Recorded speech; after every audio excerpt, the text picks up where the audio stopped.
Next ये chapter cell वाला chapter है, इंपॉर्टेंट चैप्टर है, कल हम बता दिए थे, ये ओल्ड एनसीईआरटी में है। ठीक है, ओल्ड एनसीईआरटी का आप लोग बोलेंगे तो एक दो चैप्टर सर ने हालांकि बोला था कि ये इंपॉर्टेंट है, तो हम लोग को पढ़ना चाहिए, मुझे भी लगा पढ़ाना चाहिए, अदरवाइज आप लोग जैसा बोलेंगे वैसा काम करेंगे। सेल का मतलब होता है कोशिका, सेल को बोलते हैं हम लोग इंग्लिश में कोशिका, सेल बोलते हैं, हिंदी में कोशिका बोलते हैं। स्ट्रक्चर का मतलब होता है स्ट्रक्चर, स्ट्रक्चर एंड फंक्शन। इसके सेल के किस चीज के बारे में इस चैप्टर में पढ़ेंगे हम लोग? स्ट्रक्चर की मतलब होता है कि बनावट उसकी कैसी है, उसका कैसा बनावट है। फंक्शन का मतलब होता है उसका काम क्या है। तो सेल के स्ट्रक्चर और फंक्शन के बारे में इस चैप्टर में पढ़ेंगे।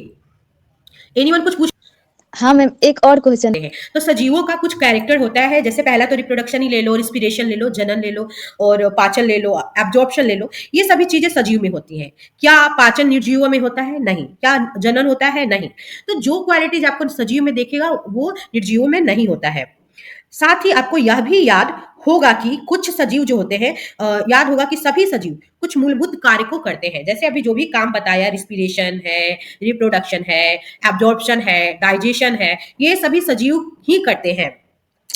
यहाँ पे देखिए, ज्यादा टाइम वेस्ट नहीं करना है। आपका जो सेल है वह हमारे शरीर का स्ट्रक्चरल और फंक्शनल यूनिट है, यानी कि संरचनात्मक एवं कार्यात्मक इकाई है हमारे शरीर की। क्या? आपकी सेल, यानी कि अंगों की जो संरचनात्मक मूलभूत इकाई है उसे सेल कहते हैं। कोशिकाओं की तुलना हम ईंटों से कर सकते हैं। जिस प्रकार विभिन्न ईंटों को जोड़ करके भवन निर्माण किया जाता है, उसी तरीके से आपके जो सेल्स आपस में जुड़ करके आपका टिश्यू बनाते हैं और टिश्यू आपका शरीर बनाता है। उसी प्रकार विभिन्न कोशिकाएं एक दूसरे से जुड़कर प्रत्येक सजीव के शरीर का निर्माण करती हैं। कोशिका की खोज, सेल कैसा होता है? सेल का स्ट्रक्चर मैंने ये बनाया था आप लोग के लिए कि एज लाइक ऐसा होता है, छोटा छोटा ब्लॉक होता है, ये आपस में इस तरीके से अटैच्ड होते हैं। ठीक है, इस सब के अंदर एक छोटा छोटा पॉइंट जैसा मिलेगा, दैट इज कॉल्ड न्यूक्लियस। उसका न्यूक्लियस होता है केंद्रक, जिसको बोलते हैं। देखने में ये आपको बिल्कुल हनी बी के यानी मधुमक्खी के छत्ते जैसा दिखेगा। सबसे पहले 1665 ईस्वी में कोशिका की खोज हुई थी। ये किया था रॉबर्ट हुक ने। उन्होंने एक कॉर्क का स्लाइस लिया था। वो कॉर्क क्या था? एक पेड़ का छाल का भाग था, जिसको इन्होंने बड़ा सा जो मैग्नीफाइंग ग्लास होता है, यानी कि बड़ा सा माइक्रोस्कोप जो छोटी चीजों को बड़ा करके दिखाता है, उसी को आवर्धक यंत्र बोलते हैं। उसकी सहायता से इन्होंने क्या किया कि जो कॉर्क था, पेड़ का जो छाल का एक भाग था, छोटा सा टुकड़ा, उसको उन्होंने देखा। उन्होंने कॉर्क की पतली स्लाइस ली और उसका सूक्ष्मदर्शी की सहायता से अध्ययन किया। उन्होंने देखा कि कॉर्क की जो स्लाइस है, हाँ, माइक्रोस्कोप बोलेंगे, टेलीस्कोप, टेलीस्कोप दूरबीन होता है। माइक्रोस्कोप, माइक्रोस्कोप से देखा हाँ, जाता माइक्रोस्कोप छोटी चीजों को बड़ा दिखाता है। टेलीस्कोप का यूज करते हैं दूर की चीजों को देखने के लिए। कोई बात नहीं। तारों के लिए किया जाता है। हाँ हाँ, आकाशीय खगोलीय पिंडों को देखने के लिए। तो उन्होंने देखा कि कॉर्क की जो स्लाइस है उसमें बहुत सारे छोटे छोटे कोठरी जैसे बने हैं, कोष्ठक युक्त अथवा विभाजित बक्से देखे गए। बक्से जो है मधुमक्खी के छत्ते के समान दिखाई दे रहे थे। ये जो कॉर्क था, जो पेड़ का छाल का कॉर्क था, छोटा सा टुकड़ा, वो डेड था। तो पूछेगा क्वेश्चन, सबसे पहले किस चीज पे एक्सपेरिमेंट किया गया था? कॉर्क की छाल पे। कब किया गया? 1665 में। किसके द्वारा? तो रॉबर्ट हुक के द्वारा। और क्या ये सेल जीवित था या सजीव था या निर्जीव? तो वो सेल निर्जीव सेल था। ठीक है, यानी कि डेड डेड था वो। ठीक है, ये एकदम इस तरीके से दिखता है। अगर बड़ा करके देखोगे इसमें बहुत सारा जाला जाला जैसे आपको दिखेगा। ठीक है, जैसे एक बर्तन बार आता है ब्लू कलर का या ग्रीन, उसमें बहुत सारे ऐसे स्मॉल छोटे छोटे छेद होते हैं, ठीक उसी जैसे ये मधुमक्खी के दिखेगा। छत्ते में भी ऐसे ही रहता है। हाँ फलक, एकदम सही बोला, उसके जैसा ये दिखा। ठीक है, उन्होंने यह भी देखा कि एक कोष्ठ अथवा बॉक्स दूसरे से एक दीवार अथवा विभाजन पट्टी द्वारा अलग है। कैसे अलग है? यहाँ पे आप देखे हो कि एक दूसरे से अलग कैसे है। जैसे मान लो ये इससे अटैच्ड है, तो कहीं ना कहीं ये इसके बीच के बाउंड्री बना रहा है। दोनों के बीच में एक बाउंड्री जैसा वॉल काम करता है, जो एक दूसरे सेल्स को आपस में विभाजित करके रखता है, मतलब बांटा रहता है। विभाजन पट्टी के द्वारा अलग है। रॉबर्ट हुक ने प्रत्येक कोष्ठ को सेल नाम दिया, यानी कि हर एक कोठरी को, हर एक सिंगल कोठरी को इन्होंने कहा कि ये सेल है। ये क्या है? सेल है, जिसे हम कोशिका भी कहते हैं हिंदी में। यह बक्सेनुमा संरचना वास्तव में मृत कोशिकाएं थी। कैसी कोशिकाएं थी? मृत थी, डेड थी, याद रखिएगा। सजीवों की जीवित कोशिकाओं को अगर हम सूक्ष्मदर्शी की सहायता की खोज के बाद ही देखा जा सका। ये जो भी सजीव का, ये तो अभी तक जो पढ़े वो डेड था, तो डेड को उन्होंने देख लिया, लेकिन सजीवों का जो जितना भी जीवित सेल है, लिविंग सेल है, उसको बड़ा सा जो मैग्नीफाइंग ग्लास आया था सूक्ष्मदर्शी, उसके खोज के बाद ही देखा जाना संभव हो सका। आयशा को तो मैं कब ये जो भी अब तक तो हम लोगों ने डेड सेल को देख पाए थे, लेकिन सजीव का जो सेल था यानी लिविंग ऑर्गेनिज्म का जो जीवित सेल था, उसको सूक्ष्मदर्शी की सहायता की खोज के बाद ही देखा जाना संभव हो पाया। रॉबर्ट हुक के ऑब्जर्वेशन यानी कि जो भी उनका प्रेक्षण था, ऑब्जर्वेशन था, उसके लगभग 150 वर्ष के बाद तक भी कोशिका के विषय में बहुत कम लोगों को जानकारी थी, उनके इतना एक्सपेरिमेंट करने के बाद भी। आज हमें कोशिका की संरचना एवं कार्यों के विषय में बहुत अधिक जानकारी है। यह अधिक आवर्धन क्षमता वाले संवर्धित सूक्ष्मदर्शी एवं अन्य तकनीक द्वारा ही संभव हो पाया है। ये काम क्यों संभव हो पाया? क्योंकि जो अधिक जो आवर्धन वाला एक सूक्ष्मदर्शी था, जो बहुत छोटे चीजों को भी बड़ा कैप्चर कर पाता था एक तरीके से, ये बाद में इनोवेशन हुआ था इस तरीके का जो सूक्ष्मदर्शी था, इसी के द्वारा बाद में जो ये काम है वो संभव हो पाया। ठीक है। कोशिका क्या है? भवन का जो भी आपके घर का जो छोटा छोटा आप ईंट देखते हो, ईंट से जोड़ करके भवन बनाया जा रहा है, घर, तो छोटे छोटे ईंटों के जैसा ही है हमारा सेल। भवन के लिए ईंट एवं सजीवों में कोशिका दोनों ही मूलभूत संरचनात्मक इकाई है, स्ट्रक्चरल यूनिट। अगर पूछे what is the cell, cell is the functional and the structural unit. कार्यात्मक या संरचनात्मक इकाई है, यानी कि कार्य करती है आपके शरीर में, और एक तरीके का संरचनात्मक दिखने में स्ट्रक्चरल यूनिट है। हमारे शरीर का जो भी अंग है उसका सबसे छोटा यूनिट। यद्यपि भवन निर्माण में एक समान ईंटों का प्रयोग होता है, परंतु जितने भी ईंट होते हैं उनकी आकृति यानी उसका साइज, उसका डिजाइन, उसका ये सब कुछ अलग अलग होता है। इसी प्रकार सजीव जगत के जीव एक दूसरे से भिन्न होते हुए भी कोशिकाओं के बने होते हैं। सजीव जगत के जो भी यानी कि सजीव जगत कहने का मतलब जो भी लिविंग और ऑर्गेनिज्म है, वो जीव एक दूसरे से भिन्न होते हुए भी, जितना भी जीव है, छोटा बड़ा चींटी है, बड़ा सा हाथी है, सब एक दूसरे से अलग है, लेकिन ये सभी सेल से बने हुए हैं, कोशिका से बने हुए हैं। निर्जीव ईंट की अपेक्षा सजीवों की कोशिकाओं की संरचना अधिक जटिल होती है।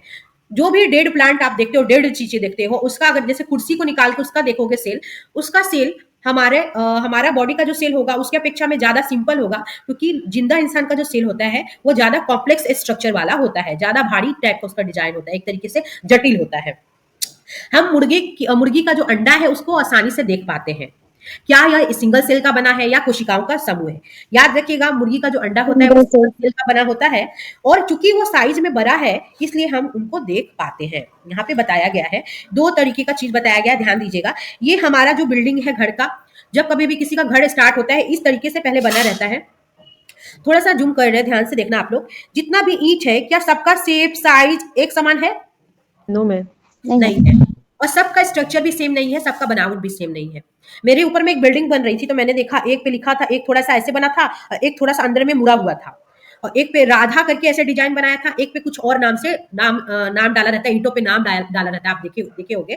तो वो अलग अलग तरीके का डिजाइन वाला ईंट था, फिर भी हम उनसे घर बनाए। तो इसी तरीके से हमारे बॉडी में हमारे बॉडी में बहुत तरीके का सेल होता है, जिससे हमारा शरीर बना है, और उन सब का स्ट्रक्चर, उन सब का साइज, शेप अलग अलग होता है। यहाँ पे ये वाला इमेज भी समझाते हैं, पहले इसको ध्यान देना। मुर्गी का अंडा एक सेल का बना है, ये क्वेश्चन पूछ सकता है कि सिंगल सेल, इनमें से कौन सिंगल सेल का बना है? क्योंकि वो बड़ा लगता है तो बहुत आप में से बहुत बच्चे क्या करेंगे, उसको बोल देंगे कि वो मल्टी सेलुलर है, यानी बहुकोशिकीय है, बट वो सिंगल सेल का है। आकार में बड़ा होने के कारण we can see by our eyes, हम अपनी आंखों से भी देख सकते हैं। सजीवों में कोशिका की संख्या, आकृति एवं साइज में विविधता होती है। पहले जो समझाना है समझा देते हैं। आपके बॉडी में बहुत सारा अंग है, एक अंग, बहुत सारा अंग मिलके एक अंग तंत्र बनाता है। इससे इससे आप लोग सहमत हो? यहां तक यहीं से करने वाले थे ना, सजीवों में कोशिका की संख्या, आकृति एवं साइज में विभिन्नता। जी मैम। हाँ, तो हर एक इंसान के शरीर में बहुत सारा अंग होता है, और बहुत सारे अंग मिलके अंग तंत्र बनाते हैं। जैसे एक एग्जांपल ले लो, आपका नाक, आपका लंग्स, आपका जो ट्रैकिया, ये सब कुछ ऐसे अंग हैं जो मिल करके श्वसन तंत्र बनाता है, और सांस लेने का जो काम है, वो सांस लेने का जो काम है उसको उसमें हेल्प करता है। एक मिनट, तो उसको उसमें हेल्प करता है। उसी तरीके से आपके बॉडी में बहुत सारा अंग है जो खाना को पचाने में यानी हेल्प करता है। जैसे आपका माउथ हो गया, एलिमेंट्री कैनाल हो गया, साथ साथ उसके बाद आप चलिए तो ईसोफेगस हो गया, साथ साथ उसके बाद नीचे चले स्टोमक हो गया, लार्ज इंटेस्टाइन, स्मॉल इंटेस्टाइन, ये सभी अंग मिल करके पाचन तंत्र का निर्माण करते हैं। ठीक है, तो ये क्या है मैम नहीं दिख रही है स्क्रीन। दिख रहा है मैम, आना जाना कर रही है। स्क्रीन आपको। अच्छा आप मुझे दिखेगा। भी नहीं दिख रहा है कब से। तो ठीक है, बॉडी में हर एक सेल अलग अलग होता है कहने का मतलब, और बहुत सारे अंग मिलकर के अंग तंत्र बना के एक स्पेसिफिक काम करते हैं। बात को सुनो, तो जैसे बहुत सारा जो पाचन वाला जो अंग है, जो पाचन तंत्र बनाता है, वहां पे अलग टाइप का सेल होगा, उनका स्ट्रक्चर अलग होगा। श्वसन वाला जो श्वसन तंत्र का अंग होगा, वो अलग टाइप के सेल से बना होगा। बॉडी में पूरा बॉडी हमारा सेल से बना है, लेकिन हर एक अंग तंत्र का जो सेल का डिजाइन है, स्ट्रक्चर है, वो अलग है, आकृति में, शेप और साइज में। तो इस चीज को पढ़ना है आपको कि वैज्ञानिक किस प्रकार सजीव कोशिकाओं का प्रेक्षण एवं अध्ययन करते हैं। तो वह सूक्ष्मदर्शी का उपयोग करते हैं, जिसकी सहायता से वस्तु का वो बड़ा एक तरीके से बड़ा प्रतिबिंब बना लेते हैं। यानी कि कोई भी वस्तु अगर छोटी है तो उसका जो आकृति है, बड़ा दिखने वाला एक प्रतिबिंब बना लेते हैं और उस प्रतिबिंब के द्वारा अध्ययन करते हैं। यानी छोटी चीज को बड़ा दिखाकर के फिर स्टडी करना। कोशिका की संरचना का सबसे विस्तृत अध्ययन करने के लिए अभिरंजक का उपयोग किया जाता है। अभिरंजक यानी कि एक टाइप का केमिकल हो गया, एक टाइप का, जो आपके चीजों को रंगीन बना देता है, कलर दे देता है, जिसके वजह से आप इक्वल कलर होने के वजह से आप चीजों का अच्छे से स्टडी कर पाते हैं। मिथिलीन ब्लू एक टाइप का कलर है, आयोडीन सॉल्यूशन भी एक टाइप का कलर दे देता है। तो आगे पढ़ेंगे इसके बारे में, ज्यादा डाउट क्लियर हो जाएगा, याद रखिएगा। पृथ्वी पर लाखों जीव हैं, वह आकृति एवं साइज में सभी भिन्न है। उनके अंगों की आकृति, साइज एवं कोशिकाओं की संख्या में भी बहुत अधिक डाइवर्सिटी है, विभिन्नताएं हैं। कोशिका की संख्या, किसी लंबे वृक्ष अथवा हाथी जैसे विशाल जंतु के शरीर में पाई जाने वाली कोशिकाओं की संख्या का अनुमान आप लगा सकते हैं। यहाँ संख्या जो होगी अरबों और खरबों में होगी। किसकी? कोशिकाओं की। मनुष्य के शरीर में कई खरब कोशिकाएं पाई जाती हैं, जो आकृति एवं साइज में भिन्न होती हैं। कोशिकाओं के विभिन्न समूह अनेक प्रकार के कार्य करते हैं। बहुत सारा जो समूह होता है, जैसे अंग तंत्र का जो कोशिका होगा, उसका समूह मिलके अनेक प्रकार के कार्य को संपन्न करते हैं। यानी कि हर एक बॉडी का छोटा से छोटा सेल आपके बॉडी में काम कर रहा है। 1 अरब में 100 करोड़ होते हैं, ये याद रखना है, और 1 करोड़ में 100 लाख होते हैं, ये भी आपको याद रखना है। पहले बात को सुन लो आप लोग, नहीं दिख रहा होगा तो वीडियो जब डाल देंगे तो आपको समझ में आसानी से आ जाएगा। ये यहाँ पे जब कभी भी आप लोग प्याज काटे होंगे तो देखे होंगे, जब प्याज छिलते हो तो प्याज के ऊपर पतला सा एक लेयर आता है व्हाइट कलर का, कभी कभी आपको दिख गया होगा आसानी से। Yes ma'am. तो वो जो प्याज का जो पतला सा झिल्ली होता है, उसपे मिथिलीन ब्लू एक कलर डालते हैं, अभिरंजक बोलते हैं। रंजक का मतलब ही हो गया कलर डाला जाता है, और उस कलर के कारण ये जो प्याज की झिल्ली है ऐसी दिखती है। और ये जो बीच में है, ये जो प्याज की झिल्ली है, इस प्याज की झिल्ली में बीच बीच में आप ये जो देख रहे हो, ये इसका केंद्रक है, न्यूक्लियस है। तो पूरा प्याज का जो झिल्ली आप देखोगे व्हाइट वाला, वो इस टाइप के स्ट्रक्चर से बना है। तो ये माइक्रोस्कोप से आप आसानी से स्टडी कर पाते हैं। 1 मिनट रुक जाइए। वह जीव जिनका शरीर 1 से अधिक कोशिकाओं का बना होता है, दिख रहा है कि नहीं? मैम आवाज नहीं आ रही है सही से। ये जो कनेक्शन है वो पूरा नहीं दिख रहा है। अब दिख रहा है आप लोग को? नहीं दिख रही है। यस मैम, दिख रहा है। दिख रहा है?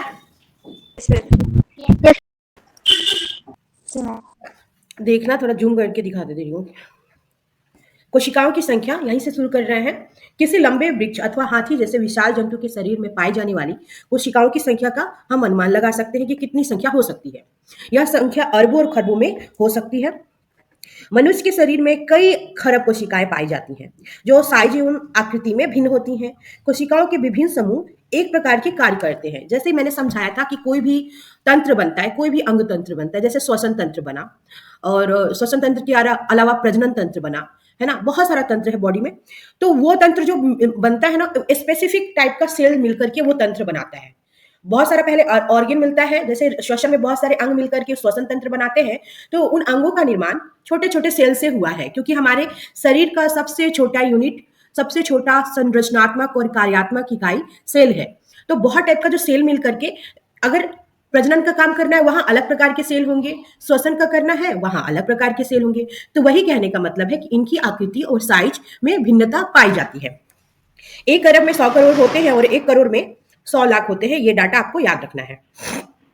उसके बाद ऐसा जो मैंने बताया था कि एक ओनियन जब आप छीलते हो, ध्यान से देखे होगे, जब आप ओनियन को छीलते हो तो वहां पे एक पतला सा व्हाइट कलर का लेयर मिलेगा, पतला सा व्हाइट लेयर रहता है। जब उसपे मेथिलीन ब्लू एक कलर आता है, उसको आप डालोगे और इक्वली जब स्लाइड पे आप रखोगे तो इस तरीके से कुछ दिखेगा, वो आपको व्हाइट वाला जो पार्ट है। ये सब एक कलर का दिखेगा क्योंकि हमने उस पे कोई पिगमेंट डाल करके उसका सारा पानी निकाल के उसको स्लाइड के ऊपर रख दिया है। तो ऐसा दिखेगा। और जो बीच में देख रहे हो आप वो न्यूक्लियस है हर सेल का। तो ये प्याज की झिल्ली है। और ये झिल्ली, ये जो प्याज की झिल्ली है बेटा, जनरली कहाँ पाई जाती है प्याज की झिल्ली? प्याज में पाई जाएगी। किसको नेटवर्क इशू है? बोल रही थी कि दिख रही है मैम। स्क्रीन नहीं हमें दिख रहा तो दिख रही है। दिख रही मैम दिख ऑलरेडी। रही है। नहीं अब दिख रही है। है? ठीक है। उसके अलावा जैसे हमारे जो शरीर में बहुत सेल पाए जाते हैं, तो हमारा शरीर बहुत सारे सेल से मिलकर बना है, इसलिए हमारा जो शरीर कहलाएगा वो मल्टी सेलुलर कहलाएगा और हम मल्टी सेलुलर एनिमल्स कहलाएंगे। ठीक है। तो बहुत सारे जीव जिनका शरीर एक से अधिक कोशिकाओं का बना होता है वो मल्टी सेलुलर कहलाते हैं। मल्टी का मतलब होता है, एक एक वर्ड पे ध्यान देना, मल्टी का मतलब होता है मोर देन वन यानी कि अनेक। सेलुलर मतलब कोशिका यानी कि एक से अधिक कोशिकाओं से बना हुआ शरीर। छोटे जीवों में कोशिकाओं की कम संख्या उनके क्रियाकलापों को किसी भी प्रकार से प्रभावित नहीं करती है। कहने का मतलब, ये फिर से बता देती हूँ, छोटा से छोटा ऑर्गेनिज्म जो सिंगल सेल का बना है, एक सेल का बना है, जैसे अमीबा, पारामीशियन, तो ये एक सेल का बना होता है इनका शरीर। तो आप सोचोगे कि मैम हमारा शरीर जब इतने सारे सेलों से मिलकर बना है तब इतना सारा काम कर रहा है, प्रजनन, श्वसन और एक्सक्रीशन, खाना पचाना सब कुछ कर रहा है, तो ये सिंगल सेल वाला ऑर्गेनिज्म क्या इसमें इस तरीके का कोई डिस्टर्बेंस होता होगा क्योंकि बेचारा एक सेल से बना है? तो नहीं, उसका शरीर जो एक ही सेल से बना है वो सारा काम करता है। तो आपको ये बात जान के इसमें हैरान होने की कोई बात नहीं है कि छोटे जीव जो कोशिकाओं की कम संख्या होती है उनमें किसी भी प्रकार का जो काम होता है, उनका क्रियाकलाप, उनकी एक्टिविटीज प्रभावित नहीं होती है। आपको जानकर आश्चर्य होगा कि अरबों कोशिकाओं वाले जीवों के जीवन का प्रारंभ भी एक कोशिका से होता है, जिसको मैंने जाइगोट बताया है। हमारे शरीर में अरबों सेल्स पाए जाते हैं, बट कहीं ना कहीं हमारा जब विकास आरंभ हुआ था वो सिंगल सेल का जो जाइगोट बना था, ओवम और स्पर्म के मिलने से हमारा निर्माण वहीं से शुरू हुआ था। हम, आप, कोई भी हो, आपके पापा, आपकी माँ, मेरे पापा, मेरी माँ, तो सिंगल सेल से ही आरंभ हुआ था। जो एक निषेचित अंडा था, फर्टिलाइज एग था, क्योंकि अंडे को किसने फर्टिलाइज किया? एक स्पर्म आके उसको फर्टिलाइज किया था।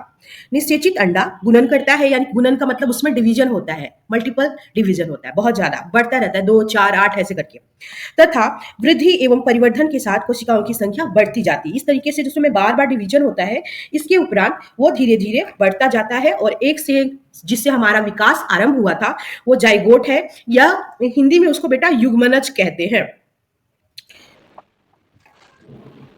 8 ए एवं बी को देखिए, दोनों सिंगल सेल का बना हुआ कोशिका वाला जंतु है। ये सिंगल सेल वाले एनिमल्स को हम क्या बोलते हैं? Unicellular animals. ऐसे जीवों का शरीर यूनिसेलुलर कहलाता है because they are made up of single cell. ये मात्र एक सेल से बने होते हैं। यस, अमीबा, पारामीशियन और बहुत सारा है। तो ये सिंगल यूनिसेलुलर ऑर्गेनिज्म कहलाते हैं और दे आर कॉल्ड यूनिसेलुलर। जैसे यहाँ बेचारा अमीबा है और ये पारामीशियम है। यहाँ जो अमीबा का, मैंने पता नहीं किसी में अंडरलाइन किया था, अमीबा का जो इस तरीके से उभार निकलता है दैट इज कॉल्ड पिसिडियोपोडिया। पिसिडियोपोडिया क्या करता है, इसको हिंदी में लिखोगे तो पाद भी कहीं लिखते हैं, यानी कि पैर, या पादाभ भी बोलते हैं। पादाभ का मतलब होता है ये इसको चलने में मदद करता है, खाना खाने में मदद करता है। ठीक है, क्योंकि ये जब ऐसे निकलता है ना, दोनों जब ये ऐसे बनता है, जैसे बनता है, तो धीरे से खाना या इसके बीच में, यहाँ से होते हुए खाना बीच में आ जाता है और ये दोनों फिर आपस में जुड़ करके ये रास्ता ब्लॉक कर देते हैं। मतलब खाना, जैसे खाने के लिए इन्होंने ऐसा रास्ता बनाया है। ठीक है, समझ में आया क्यों बनाया है? इसको पेसिडोपोडिया बोलते हैं, यानी पाद, पैर भी बोल सकते हो, साथ साथ पदार्थ भी बोलते हैं, हिंदी में नाम आगे दिया होगा। और ये इन्होंने ऐसा बनाया है क्यों? खाने को रहता क्या है? अमीबा कहीं से भी बना सकता है खाने के लिए रास्ता। हाँ, कहीं से भी, यहाँ से भी ऐसे धीरे धीरे ऐसे होगा और ऐसे दो निकलेगा यहाँ पे ऐसे करके, और फिर जैसे इसका खाना अंदर आ जाएगा दोनों आपस में जुड़ जाएगा। वो खाने के लिए और चलने में भी मदद करता है, खाने में भी मदद करता है। अगर पूछेगा कभी क्वेश्चन में कि अमीबा के जो पॉसिडोपोडिया है उसका क्या लाभ है, निम्नलिखित में से कौन उसके लाभ नहीं है, तो कन्फ्यूज मत होइएगा, खाने में भी मदद करता है, साथ साथ लोकोमोशन यानी कि गति करने में भी। इधर साइड देखो, पारामीशियन है, ये एज लाइक अ चप्पल, या आजकल बहुत सारा जूती चला हुआ है वैसा लगेगा आपको। ये जो है ना, इसको बोलते हैं सीलिया बोलते हैं। ये क्या है ना, ये इसको गति करने में सीलिया बोलते हैं, ये इसको गति करने में मदद करता है। पारामीशियम की पतली पतली जो धारी देख रहे हो, ये इसको चलने में मदद करता है। ठीक है, ये भी सिंगल सेल का बना होता है। यहाँ पे बताया है मैंने, यूनिसेलुलर किसे कहते हैं, यानी कि सिंगल सेल वाले बॉडी को। मल्टी सेलुलर किसे कहते हैं, मल्टीपल सेल वाले बॉडी को हम लोग मल्टी सेलुलर कहते हैं। यहाँ तक किसी को डाउट है? हेलो मैम, एनिमल हो गया। जी नहीं, ये अमीबा। हाँ बेटा, ये अमीबा था, ये जो पहला वाला था ना, ये अमीबा था, और ये पारामीशियन है। कौन तो नहीं है। हाँ, animal, they are the micro organism, we can't see with open eyes. हम इनको अपनी आंखों से, मतलब खुली आंखों से नहीं देख सकते हो। इनको देखने के लिए आपको माइक्रोस्कोप का यूज करना पड़ेगा। ठीक है। ओके मैम, ये एक कोषीय जीव होते हैं और हाँ, सूक्ष्म सिंगल होते हैं सेल, ना। एक सेल का बना हुआ जीव है। और ये एक सेल का बना हुआ जीव ही अपना लाइफ का सारा काम जो आप कर सकते हो वो ये भी कर सकता है। एक कोषीय तो जीव। मैम मुर्गी का। मुर्गी का जो अंडा होता है बेचारा सिंगल सेल का ही तो बना होता है। तो मैम हाँ, वो तो मैम वो तो ऐसी वो थोड़ी ना कुछ काम करता है। क्या पूछना चाहते हो?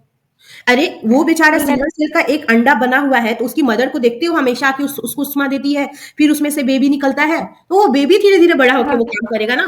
तो अब ये बेबी धीरे धीरे बड़ा होने लगता है, तो उसमें मल्टीपल सेल्स आने लगते हैं, क्योंकि डिवीजन होता रहता है ना कहीं उसके सेल के अंदर भी। आपका जाइगोट जब बनता है बेटा, तो जाइगोट जब बना रहता है, तो जाइगोट जब बना रहता है तब तक वो सिंगल सेल रहता है जाइगोट।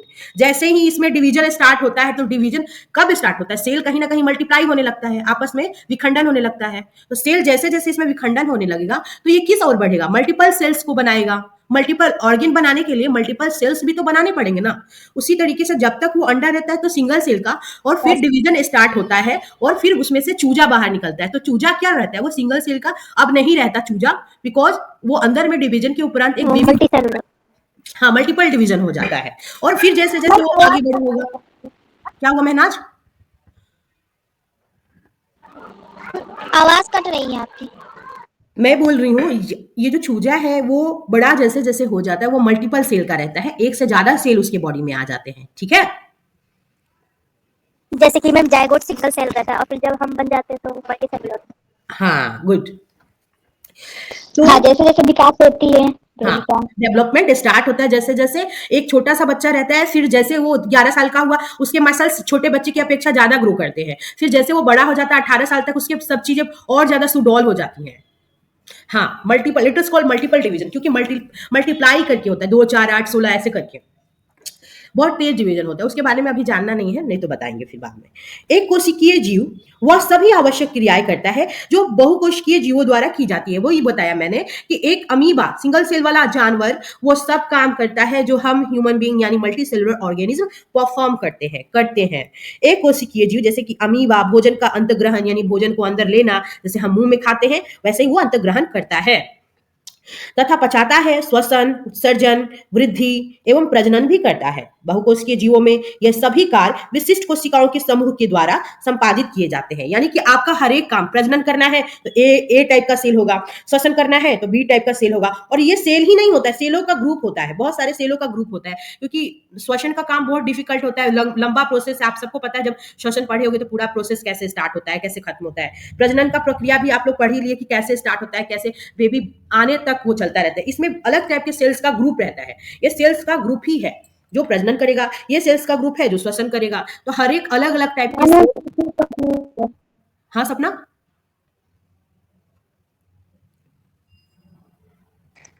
इसका मतलब ये हो गया मैम, क्लियर हो गया पूरा डाउट था सारा कुछ। अमीबा में ये जो संरचना निकलती है देखिए,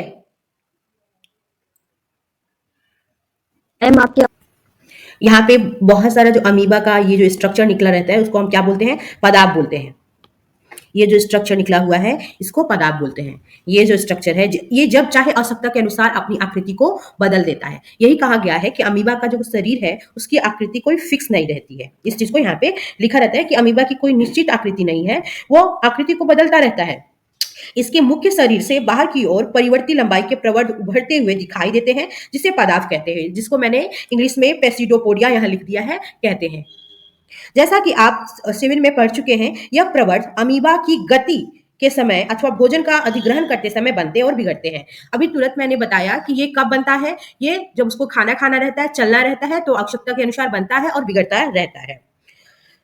यहाँ लिख दिया है कि पेसिडोपोडिया किसमें हेल्प करता है? Helping in locomotion, also helping in nutrition, यानी कि अंतग्रहण यानी भोजन करने में, भोजन खाने में मदद करता है।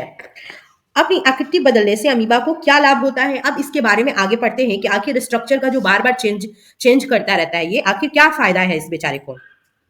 यहां दे रखा है, ध्यान से देखिएगा। अमीबा की बदलती हुई आकृति पदार्थ के बनने के कारण होती है, जो उसे गति प्रदान करने एवं भोजन ग्रहण करने में सहायता करता है। तो किस चीज में सहायता करता है? खाना खाने में और गति प्रदान करने में सहायता करता है। मनुष्य के रक्त में पाई जाने वाली श्वेत रक्त कोशिकाएं यानी WBC, व्हाइट ब्लड सेल भी एक कोशिकीय संरचना का उदाहरण है। यानी कि हमारे शरीर में अगर कोई पूछे सिंगल सेल का क्या बना होता है, तो हमारे शरीर में WBC सिंगल सेल का बना होता है। WBC कैसा होता है? तो सिंगल सेल का बना होता है, सिंगल सेल का बना होता है। यही कारण है कि ये अपनी आकृति भी बदल सकता है। कौन? WBC।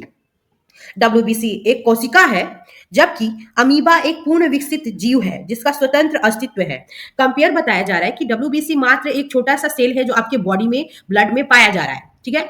लेकिन जस्ट अगर अपोजिट अमीबा एक पूरा एक सेल का बना हुआ पूरा इंडिपेंडेंट बॉडी है, उसका एक अस्तित्व है ना, वो आप पूरा सारा काम परफॉर्म कर रहा है, तो वो एक इंडिविजुअल बॉडी है। बट WBC क्या है? एक सेल मात्र है।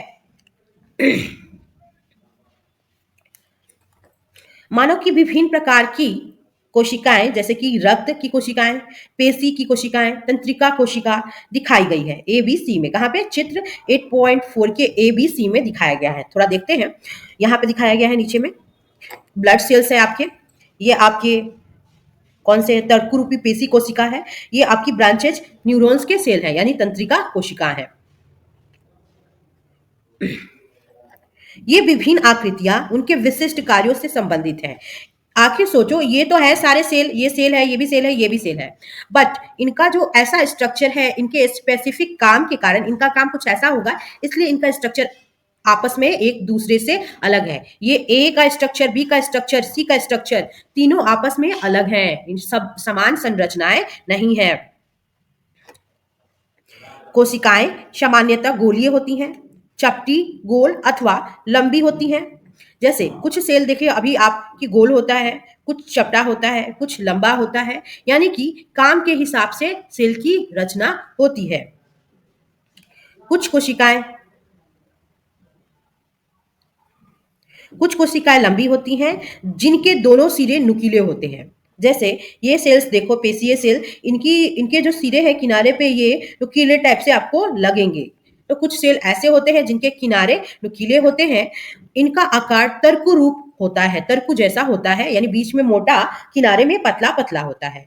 कभी कभी कोशिकाएं बहुत लंबी होती हैं, कुछ कोशिकाएं शाखान्वित होती हैं, जैसे कि न्यूरॉन्स या तंत्रिका कोशिका। जैसे तंत्रिका कोशिका को देख लो, ये बहुत लंबा होता है बॉडी में, और साथ साथ ब्रांचेज भी होते हैं। इस टाइप के ब्रांचेज भी बॉडी में इनके पाए जाते हैं। तंत्रिका कोशिका क्या करता है? तंत्रिका कोशिका संदेश प्राप्त कर उसका स्थानांतरण करता है आपके पूरे बॉडी में, जिसके द्वारा यह शरीर में नियंत्रण एवं समन्वय का कार्य करता है, कोऑर्डिनेशन और कंट्रोल करने का काम करता है। जैसे ये सूचना प्राप्त करता है और आपके माइंड को भेजता है, माइंड से सूचना लेकर के पूरे बॉडी को ट्रांसफर करता है, और उसी हिसाब से आपका बॉडी अपने आप को कंट्रोल करता है या काम करता है। तो कोऑर्डिनेशन यानी कि बैलेंस बनाए रखने का काम ही करता है तंत्रिका कोशिका। इसको नर्वस सेल भी हम कहते हैं, न्यूरॉन्स इसी को कहते हैं।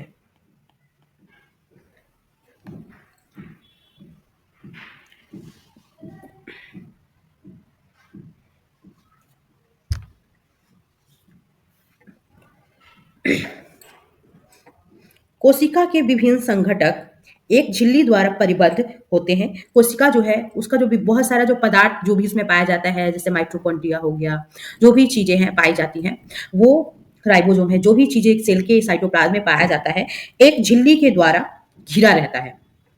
परिबद्ध का मतलब होता है घिरा रहना, यानी ये इस पूरे सेल यानी राइबोसोम है, माइटोकॉन्ड्रिया है, वैक्यूल है, प्लास्टिड्स है, सब कुछ इस झिल्ली के द्वारा, पतली झिल्ली के द्वारा ये घिरा रहता है। यह झिल्ली पौधों एवं जंतुओं की कोशिका को आकृति प्रदान करती है। यह झिल्ली क्या करती है? प्लांट और एनिमल्स को एक शेप प्रदान करती है। जैसे आपके बाहर का एक चमड़ा होगा जो आपके बॉडी को आकृति प्रदान कर रहा होगा। पादप कोशिका में एक अतिरिक्त आवरण होता है, एक अलग लेयर होता है प्लांट के सेल में, जिसे कोशिका भित्ति कहते हैं। आप सब देखे होंगे कि प्लांट का एक जो बाहरी स्ट्रक्चर होता है वो ज्यादा हार्ड होता है, उसी तरीके से वो पूरे प्लांट को शेप प्रदान करता है, साइज देता है। वो क्या कहलाता है? कोशिका भित्ति कहलाता है। वो बहुत ज्यादा स्ट्रांग होता है और यह क्या करता है? कोशिकाओं को आकार एवं दृढ़ता यानी मजबूती प्रदान करती है। जीवाणु कोशिका में भी कोशिका भित्ति पाई जाती है। जीवाणु के कोशिका में भी कोशिका भित्ति पाया जाता है। ठीक है, जीवाणु के कोशिका में भी कोशिका भित्ति पाई जाती है, साथ साथ प्लांट के बॉडी में भी कोशिका भित्ति पाई जाती है। अब चले आते हैं कोशिका के साइज पे। कोशिका का साइज, सजीवों में कोशिका का जो साइज होता है 1 मीटर का 10 लाखवें भाग। कोशिका का जो साइज होता है सजीवों में, कोशिका का साइज फिर से देख लीजिएगा। सजीवों में जो कोशिका का साइज होता है 1 मीटर का 10 लाखवें भाग यानी माइक्रोमीटर अथवा माइक्रोन के बराबर होता है।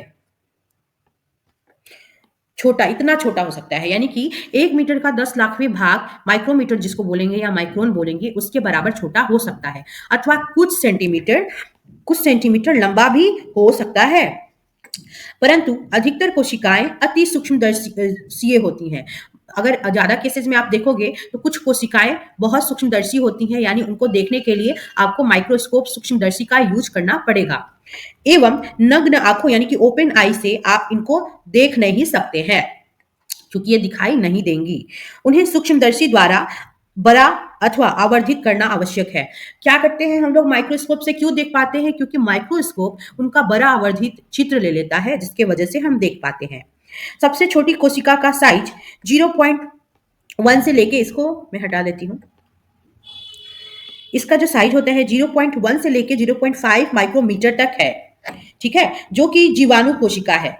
अब अगर आपसे क्वेश्चन पूछेगा कि सबसे छोटा जो सेल है उसका साइज क्या है, तो याद रखिएगा 0.1 से लेके 0.5 माइक्रोमीटर इसका साइज हो सकता है सबसे छोटी सेल का। और ये कौन सा सेल है? ये जीवाणु की सेल है। दूसरा क्वेश्चन पूछेगा सबसे बड़ा सेल कौन सा है, तो सबसे बड़ा सेल है शुतुरमुर्ग का अंडा, जिसका साइज होता है 170 mm से लेके 130 mm तक होता है। तो 2 क्वेश्चन का आंसर आपको यहां से याद रखना पड़ेगा।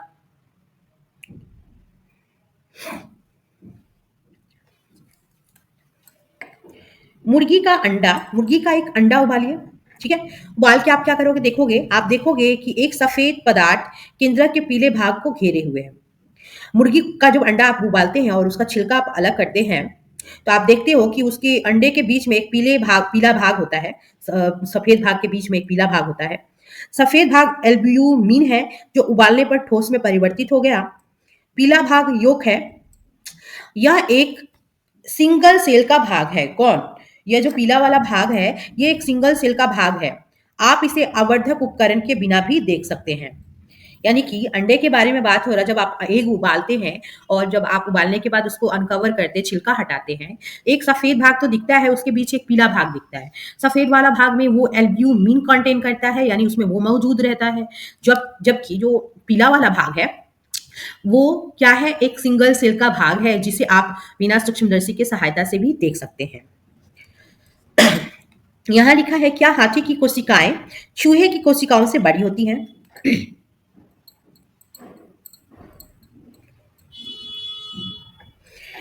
ध्यान से देखिएगा, किसी कोशिका के साइज का संबंध किसी पौधे अथवा जंतु के साइज से नहीं होता। किसी भी इंसान के शरीर में कितना लंबा सेल है उसके बॉडी के साइज से, यानी बॉडी की लंबाई से उसके सेल का लंबाई का अंदाजा नहीं लगाया जा सकता है। एक एग्जाम्पल देखना, जैसे हमारे बॉडी में इंटेस्टाइन कितना लंबा होता है, हमारी लंबाई से भी ज्यादा होता है, बट हमारे बॉडी में उसको इस तरीके से अरेंज किया गया है मोड़ करके कि वो सबके बॉडी में आपको इंटेस्टाइन उतना लंबा मिल जाएगा। तो कोई अगर छोटा है तो उसके बॉडी में भी वो इंटेस्टाइन उसी साइज का होगा, और कोई लंबा है तो उसके बॉडी में भी इंटेस्टाइन सेम साइज का ही होगा। वही समझाया जा रहा है कि कोई भी जंतु बड़ा है या उसका साइज कितना बड़ा है उससे आप उसके सेल के साइज में कंपेयर नहीं कर सकते। ऐसा बिल्कुल भी आवश्यक नहीं है कि हाथी की कोशिकाएं चूहे की कोशिकाओं से बहुत अधिक बड़ी हो। कोशिका के साइज का संबंध उसके प्रकार से होता है। कोई कोशिका बड़ी या छोटी तब होती है जब वो जैसा काम करती है उसके हिसाब से पता चलता है कि वो कितना बड़ा होना चाहिए या कितना छोटा होना चाहिए। उदाहरण के लिए तंत्रिका कोशिकाएं हाथी एवं चूहे दोनों में ही लंबी एवं शाखान्वित होती है, क्योंकि उसका जो काम होता है वह संदेश के स्थानांतरण का कार्य करती है। अगर उदाहरण लिया जाए तंत्रिका कोशिका का, तो पाया जाएगा जो तंत्रिका कोशिका है वो चूहे और हाथी दोनों में उतनी ही लंबी होगी, दोनों में ही सेम साइज की होगी, क्योंकि उसका काम है, और दोनों में शाखान्वित भी होगी, ब्रांचेज में बटी होगी, क्योंकि दोनों में एक ही काम उसको करना है, संदेश के स्थानांतरण, यानी संदेश को एक जगह से दूसरी जगह पहुंचाना है। प्रत्येक संरचना एवं प्रकार, कोशिका का जो संरचना है, आकृति है, और उसका क्या काम है, उसके बारे में अब हमें पढ़ना है। अब हम लोग को पढ़ना है कोशिका का संरचना एवं प्रकार, यानी कि उसका जो स्ट्रक्चर है, सेल का स्ट्रक्चर कैसा है और उसके क्या काम है, इसके बारे में हमें स्टडी करना है। प्रत्येक जीव के अनेक अंग होते हैं। हम सबको पता है कि हर एक जीव का बहुत सारा जो ऑर्गेनिज्म होता है, जो सिंगल सेल वाले की बात नहीं कर रही हूँ, जैसे अपनी बात कर लो, और बहुत सारा जानवर, उसका अनेक अंग होता है, बहुत सारा अंग होता है जो अलग अलग काम को परफॉर्म करता है। पाचन अंगों के विषय में हम सब पढ़ चुके हैं, जो सम्मिलित रूप से पाचन तंत्र बनाता है, यानी कि साफ साफ कहा जा रहा है कि पाचन अंग मिल करके पाचन तंत्र बना रहा है, श्वसन अंग मिलके श्वसन तंत्र बनाएगा। ठीक है, किसी तंत्र में प्रत्येक अंग अलग अलग कार्य करता है। एक तंत्र में क्या है ना, बहुत सारा अंग होता है, लेकिन उन सब का काम अलग अलग होता है। जैसे कोई ऑक्सीजन लिया, कोई पहुंचाया, कोई ले जाएगा वापस, है ना। इस तरीके से सबका अलग अलग काम होता है, जैसे पाचन, स्वांगीकरण तथा अवशोषण। इसी प्रकार विभिन्न पादप अंग भी विशिष्ट या विशेष प्रकार करते हैं। उसी तरह हमारे जो प्लांट के बहुत सारे ऑर्गन है, प्लांट का जो बहुत सारा ऑर्गन है, वो अलग अलग अंग मिलकर के हर एक तंत्र में बहुत सारा ऑर्गन होगा, और बहुत सारा ऑर्गन अलग अलग काम करेगा। ठीक है, तो जैसे प्लांट का जो दो पार्ट का नाम बता रहे हैं, जाइलम और फ्लोएम। जाइलम क्या होता है, फ्लोएम, ये दोनों जो है एक वास्कुलर टिश्यू है, दोनों एक ही टाइप के टिश्यू है, इसको बोलते हैं वास्कुलर टिश्यू इसका नाम है। बट टिश्यू तो है ये सेम काइंड के, बट ये जाइलम जो है ना अलग काम करता है, यानी वाटर को पहुंचाने का काम करता है, जबकि फ्लोएम फूड को, यानी कि खाने के मटेरियल को। तो देख लो, है तो एक ही टिश्यू, लेकिन काम अलग अलग। उसी तरह शरीर में बहुत सारा अंग तंत्र होता है, और हर एक अंग तंत्र में बहुत सारा अंग पाया जाता है, और प्रत्येक अंग का अलग अलग काम होता है। कुछ पचाता है, कुछ बॉडी में उसको डाइजेस्ट करता है, कुछ अवशोषण करता है, और कुछ निकालने का काम करता है। इसी तरह प्लांट में भी बहुत सारा ऑर्गन काम करता है। उदाहरण के लिए जल एवं खनिजों के अवशोषण में सहायता करता है। ठीक है, आपने कक्षा 7 में पढ़ा है कि पत्तियां भोजन के सिंथेसिस का काम करती हैं, यानी भोजन का संश्लेषण करती हैं। प्रत्येक अंग पुनः छोटे भागों से बना होता है। हर एक अंग छोटे छोटे भागों से बना होता है, जैसे पहले भी बताया, हर एक अंग छोटे छोटे भागों से मिलकर बना होता है, जिसे टिश्यू कहते हैं। अगर आपसे कोई पूछे कि टिश्यू किसे कहते हैं, तो tissue is the group of cell, tissue कोशिकाओं का समूह है। फिर टिश्यू का जो ग्रुप है वो क्या कहलाएगा, अंग कहलाएगा, यानी कि ऑर्गन। तो ऑर्गन किसे कहते हैं, तो organ is the group of tissue. उत्तक एक समान कोशिकाओं का, उत्तक क्या है, एक समान, यानी उत्तक में एक टाइप का ही सेल होगा, वो कोशिकाओं का समूह है जो एक विशिष्ट प्रकार करता है। यानी कि एक काम, अगर कोई स्पेसिफिक काम, जैसे मान लो श्वसन ही करना है, तो उसमें जो टिश्यू उत्पन्न, उसका जो टिश्यू होगा वो एक समान टिश्यू होगा जो श्वसन के काम को करेगा। ठीक है, और उसमें एक समान टिश्यू है कहने का मतलब, एक समान का जो सेल होगा एक टिश्यू में जो श्वसन के काम को करेगा, उसमें एक समान का सेल ही भाग लेगा, जो स्पेसिफिक टाइप का एक समान टिश्यू बनाएगा। पहले को समझ में आ गया कि अंग उत्तक के बने होते हैं। अब समझ में आप सबको भी आ गया होगा कि अंग कैसे बना होता है, तो टिश्यू से, यानी कि उत्तक का बना होता है, और उत्तक कोशिकाओं के समूह से बने होते हैं। बट फिर भी शरीर की जो हमारी सजीव है या हमारा शरीर है, उसकी संरचनात्मक इकाई क्या है, कोशिका है। अब आपको पढ़ना है कि कोशिका का क्या भाग है। एक कोशिका होता है, ठीक है, लेकिन कोशिका में बहुत सारा पार्ट होता है, बहुत सारा हिस्सा होता है, उसके बारे में पढ़ना है। कोशिका झिल्ली पहला है, ये कहां कहां पाया जाता है, इसके बारे में पढ़ेंगे। कोशिका के मूल घटक है कोशिका झिल्ली, कोशिका द्रव्य एवं केंद्रक। यानी कि कोशिका झिल्ली जो बाहर का आवरण है, उसके अंदर में पाया जाएगा कोशिका द्रव्य, और उसके अंदर में होगा केंद्रक। यानी कि अगर इस टाइप का स्ट्रक्चर बना दिया जाए, ये सेल है मान लो, सेल है, और इस ये जो बाहरी आवरण है, ये पूरे को तो आप सेल बोलोगे, पूरे को आप क्या बोलोगे, सेल बोलोगे कि ये सेल का स्ट्रक्चर है। बट ये क्या कहलाएगा, बाहरी सेल मेम्ब्रेन कहलाएगा, जिसको हमने कोशिका झिल्ली बोला है। ठीक है, उसके अंदर आपको पाया जाएगा ये लिक्विड सब्सटेंस पाया जाएगा, जिसको हम साइटोप्लाज्म बोलते हैं, कोशिका द्रव्य बोलते हैं। फिर इसके अंदर में एक ऐसा होगा गोल सा, इसको हम क्या बोलते हैं, न्यूक्लियस बोलते हैं या केंद्रक, इसको केंद्रक बोलते हैं। तो ये तीनों चीजें, यानी कि एक ऐसा सेल जिसके बाहरी स्ट्रक्चर को हम लोग कोशिका झिल्ली बोले, फिर अंदर वाले लिक्विड को, ये जो लिक्विड भरा है उसको हम लोग कोशिका द्रव्य बोले, और ये जो है ब्लैक सा, उसको हम लोगों ने केंद्रक बोला है। कोशिका द्रव्य एवं केंद्रक कोशिका झिल्ली के अंदर परिबद्ध होते हैं। ये जो कोशिका झिल्ली है, इसी झिल्ली के अंदर ये सब घिरे रहते हैं, साइटोप्लाज्म और न्यूक्लियस दोनों।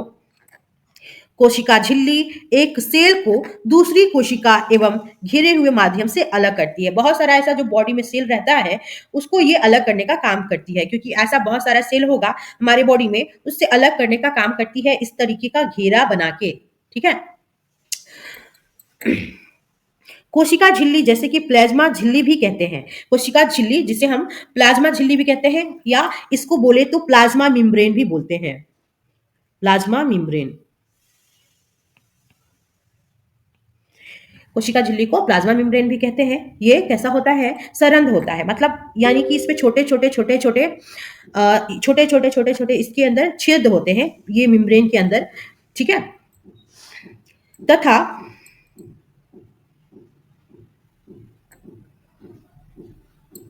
तथा विभिन्न पदार्थों के कोशिका में आवागमन का नियमन करती है। ये जो सेल है, और सेल का जो ये बाहरी स्ट्रक्चर देखिए, ये जो बाहरी पार्ट है वो कैसा होता है, सरंध्र होता है। कैसा होता है, सरंध्र होता है, क्योंकि वो अपने से होकर के, एक मिनट,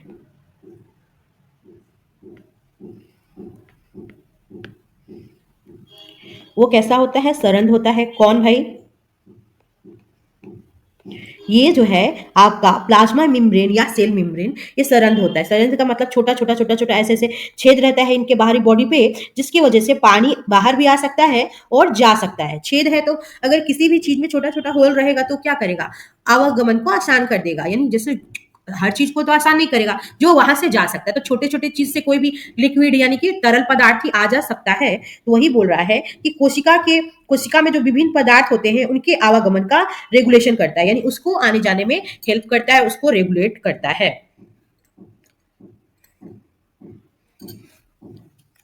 यहाँ पे एक प्याज का छिलका वाला आप लोग देखे हो, उसको समझाया गया है। किसी कोशिका के मूल संगठनों का परीक्षण करने के लिए एक प्याज लीजिए, एक प्याज लेना है, ऊपर की सूखी हुई गुलाबी परत को हटा दीजिए। आप इसे प्याज की सफेद मांसल परत से चिमटी की सहायता से अथवा अपने हाथ द्वारा भी अलग कर सकते हैं।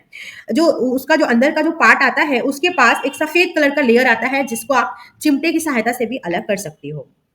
आप प्याज को तोड़ेंगे भी तो भी वो मिल जाएगा, तोड़ कर भी इसकी पतली झिल्ली को आप अलग कर सकते हैं। वही वहां पे दिखाया गया था, इससे पहले जो इमेज आप देखिए हो प्याज वाला, वो वही दिखाया गया, एक बार फिर से दिखा देती हूँ। ये जो देख रहे हो आप, ये इमेज, ये यही है कि प्याज की जो झिल्ली है वही है जो आप निकाल के आप वहां पे एक्टिविटीज के थ्रू बताया जा रहा है। वो झिल्ली को आप प्याज को जब तोड़ोगे तो वो पतली सी झिल्ली आपको मिल जाएगी। प्याज की झिल्ली का एक छोटा टुकड़ा कांच की स्लाइड पर, एक कांच आता है, कांच का स्लाइड बना रहता है, लंबा और चौड़ा रहता है ऑलमोस्ट, उस पे आप रखोगे वो जो छोटा सा झिल्ली का टुकड़ा है उसको कांच की स्लाइड पे। जल की बूंद में रखिए, जल की कांच की स्लाइड पे थोड़ा सा जल का बूंद ले लेना, जल की बूंद में उसको रखना है, किसको, ये जो छोटा सा झिल्ली है उसको। पतली झिल्ली को क्या करना है, पतली झिल्ली को ब्लेड या चिमटी की सहायता से, पतली झिल्ली को ब्लेड या चिमटी की सहायता से छोटे टुकड़ों में काटा जा सकता है, आप जैसे भी काट सकते हो। इस पर मिथाइलिन ब्लू की एक बूंद डालकर कवर स्लिप रखिए। मिथिलीन ब्लू जैसे आप डालते हैं तो पूरा वो फैल जाता है और सेम कलर का हो जाता है पूरा पार्ट, और इसको कवर स्लिप से फिर ढक देना है। कवर स्लिप रखते समय इस बात का ध्यान रखना है कि कवर स्लिप के अंदर वायु का जो बुलबुला है वो ना हो, अंदर में हवा ना घुसी रहे। सूक्ष्मदर्शी के नीचे स्लाइड का प्रेक्षण कीजिए। आप जब इसका आरेख देखेंगे तो आप इसकी तुलना 8.5 से कर सकते हैं, यानी ऊपर में जो इमेज दिखाया गया प्याज वाला, उसके जैसा आपको ये पूरा दिखेगा। कौन सा 8.5? थोड़ा फिर से देख लो। ये 8.8।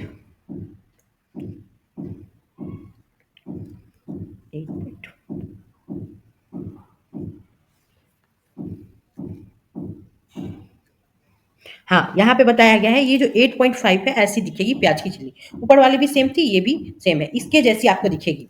जब आप ये देखोगे, बीच में क्या होता है, केंद्रक होता है, और ये जो अंदर में लिक्विड होता है उसको कोशिका द्रव्य बोलते हैं, ठीक है। और ये जो बाउंड्री के जैसा घिरा हुआ है वो पूरा प्याज की झिल्ली है, यानी कि मेम्ब्रेन है उसके।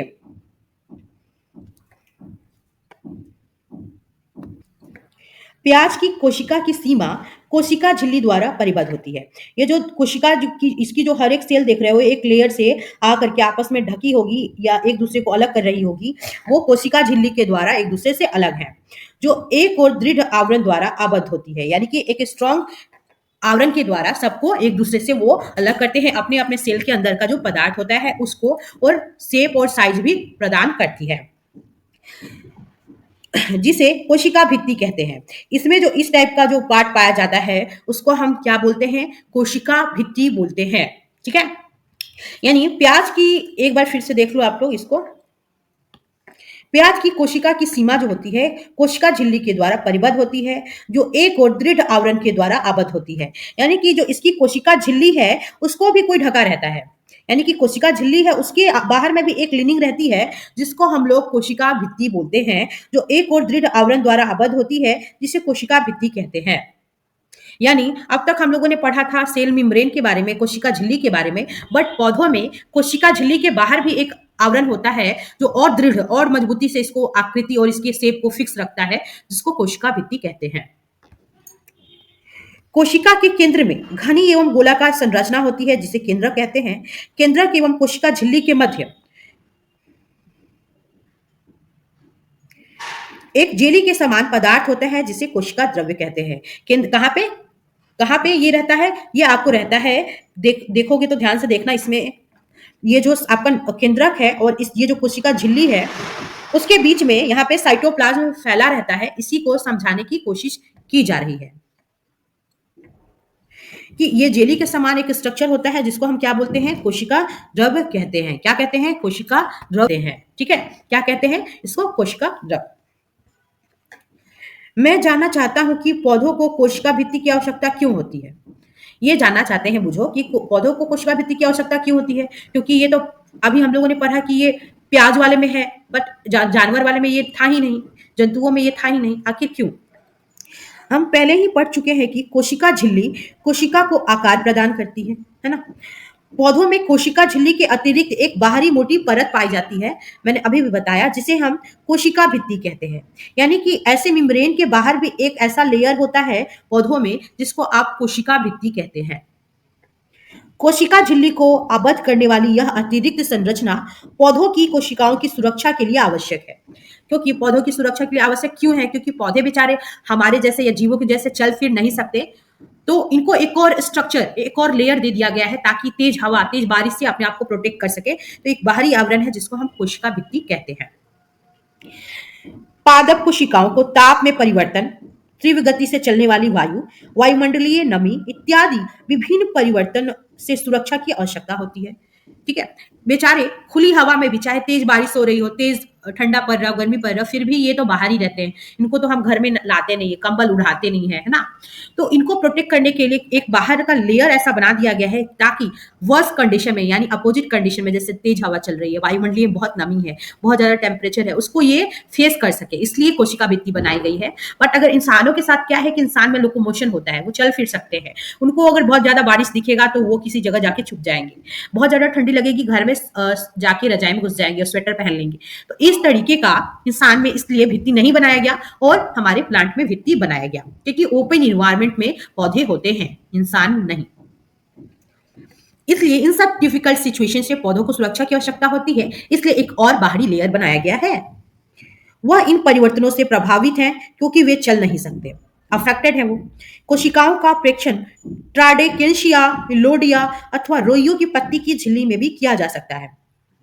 ठीक है। ये जो इस तरीके का जो सेल का ऑब्जर्वेशन है, इन तरीके की ये जो अभी पत्ते पौधे वो पढ़े हम लोगों ने, इन तरीके की पत्ती, ये जो रुइयो है, इलोडियम है, इसकी पत्ती की झिल्लियों में भी किया जा सकता है। ठीक है, यहाँ पे हम चले आते हैं। टूथपिक आप लोगों ने देखा होगा, एक स्वच्छ दांत खोदनी जिसको टूथपिक कहते हैं, अथवा माचिस की तिल्ली जिसकी जहां पे मसाला लगा रहता है वाला सिला तोड़कर हटा दिया गया हो। यानी कि माचिस जब लो तो जहां मसाला लगा रहता है लाल फास्फोरस, उसको आप तोड़ के उतना दूर हटा दो और उसको ले लो। इसकी सहायता से क्या करना है, या टूथपिक की सहायता से भी कर सकते हो, थोड़ा सा अंदर में गाल अपना खुद से खुरेचो, या किसी लकड़ी से भी, जैसे कि यहाँ पे माचिस की तिल्ली से भी गाल से खुरेचना है। गाल की आंतरिक परत को धीरे से खुरचिए, स्क्रैप करना है, और फिर इसे कांच की स्लाइड पर रखना है। वहां पे जो कांच की स्लाइड पे जो पानी रखा रहता है उस पे आपको दांत जो खुरचे हुआ, दांत खुरचने वाले से जो अंदर से चिक का सेल निकाला है, अपना गाल खुरेचा है अंदर का, उसको स्लाइड पे रखना है। इसमें आयोडीन विलयन की एक बूंद डाल करके इस पे कवर स्लिप रख देना है।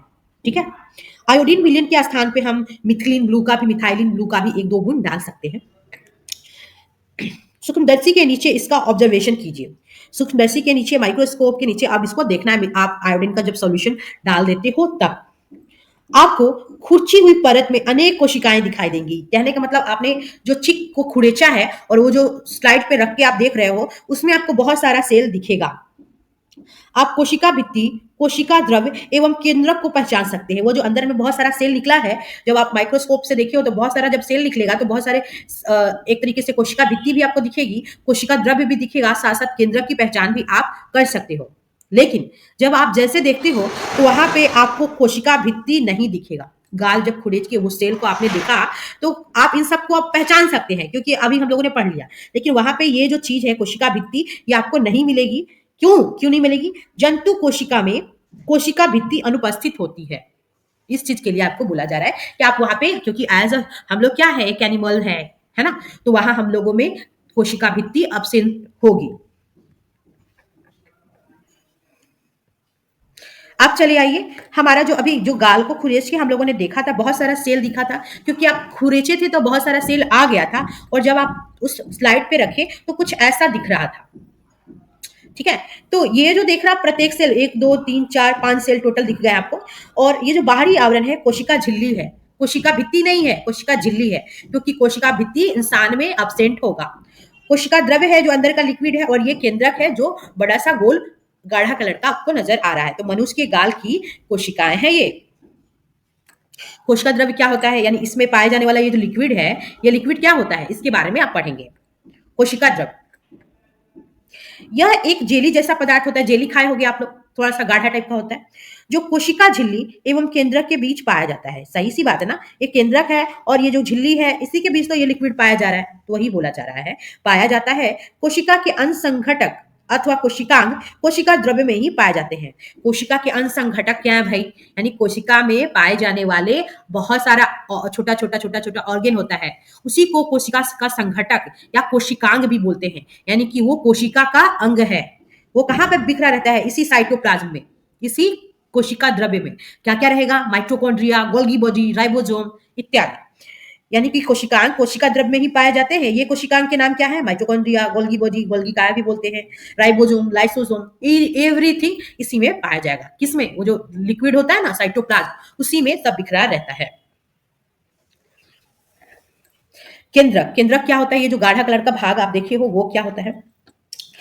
सजीव कोशिका का यह एक महत्वपूर्ण संघटक है, यानी भाग है। सामान्यतः यह गोलाकार होता है तथा कोशिका के बीच में यानी मध्य में उपस्थित होता है। इसे सरलता पूर्वक अभिरंजित करके सूक्ष्मदर्शी के नीचे आसानी से देखा जा सकता है। इसे हम आसानी से थोड़ा सा अगर किसी भी कलर से अभिरंजित करें तो आसानी से किसी भी माइक्रोस्कोप के नीचे देख सकते हैं। केंद्रक कोशिका द्रव्य से एक झिल्ली के द्वारा अलग रहती है, जिसे केंद्रक झिल्ली अथवा केंद्रकावरण कहते हैं। यानी ये जो सेल अगर हम बनाए और सेल के अंदर भी ये न्यूक्लियस है, ये न्यूक्लियस है, तो इस न्यूक्लियस के बाहर भी एक लाइनिंग होती है जिसको केंद्रक झिल्ली बोलते हैं।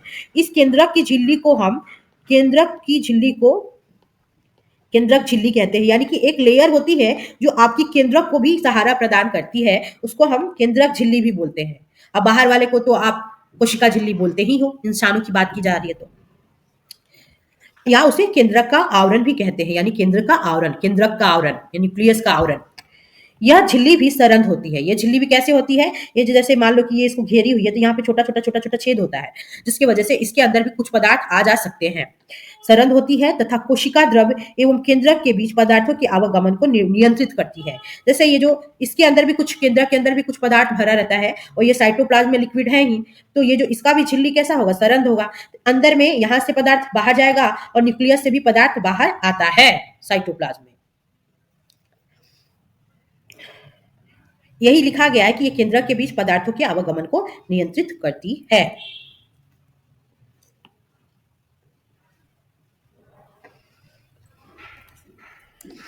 उच्च आवर्धन उच्च आवर्धन क्षमता वाले सूक्ष्मदर्शी द्वारा देखने पर हमें केंद्रक में एक छोटी सघन रचना दिखाई देती है। इसे केंद्रिका अथवा न्यूक्लियोलस कहते हैं। यानी केंद्रक के अंदर भी छोटा सा केंद्रक होता है, बट केंद्रक के अंदर जो छोटा केंद्रक होता है उसको न्यूक्लियोलस कहते हैं। यानी कि एक बड़ा सा सेल है, उसमें न्यूक्लियस है और ये पूरा न्यूक्लियस के अंदर भी आपको न्यूक्लियस मिलेगा। एक मिनट, इस न्यूक्लियस के अंदर भी आपको छोटा सा न्यूक्लियस मिलेगा।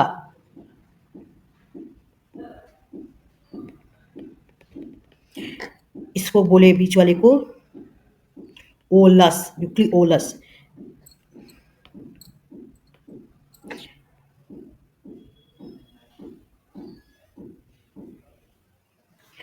ये बीच वाले को बोला तो न्यूक्लियस, यानी कि केंद्रक। इसको हम बोले केंद्रक।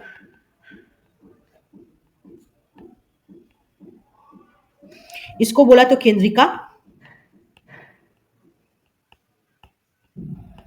और ये तो कोशिका झिल्ली है।